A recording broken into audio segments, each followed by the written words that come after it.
Hi, Coach Jess here with another tip for you. To see the totality of a person in one glance is about as easy as it is to stand in one place and see the whole world. Unless you see it from above, this seems like an impossible task. But just as it would take a lot of work, resources, and sacrifice to get to a place where you could see the whole earth at once, to get a more broad perspective, the same is true for seeing another person from an all-inclusive perspective. A great start is to try to see them as God does.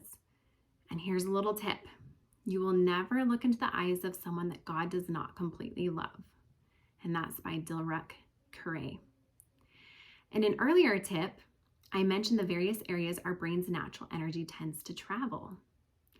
This division of natural energy can look different for everyone.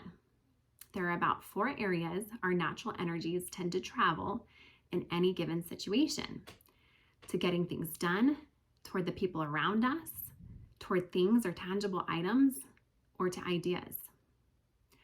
Understanding how your own energy tends to be distributed and how others around you's might be distributed can be beneficial in understanding ourselves and others. It has helped me understand myself and others and how they work and why we do and say the things that we do. As mentioned before, the far majority of my energy travels to people. Second would be to getting things done. These 2 things being where the majority of my energy is predisposed. Next would be toward ideas, and very last to tangible items. My husband, on the other hand, has the far majority of his energy that goes to ideas. Second to getting things done, and these 2 things are by far the majority of where his energy travels. Then third to tangible items, and last toward people. Now, this does not mean that all don't value people the most, more than any of these things. And my husband would say that he values people above all other areas. It just means that his natural energy or some others' natural energy may go to other things before traveling toward people.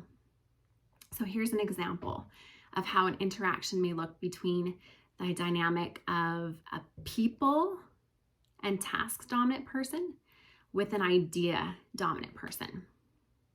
So when pulling my van into the garage, I am often distracted with the kids in the car and talking to them or connecting with them, and also distracted with thoughts of what I need to do next after I get out of the van. It is not on my radar to enter the garage in the most ideal way, to have the tires straight, which is most ideal for backing up and allows more space in the garage if someone is walking by the wheels. Now, my husband, his natural energy goes to this sort of thing because he's an ideas guy. And he often cannot understand why it wouldn't be on my mind.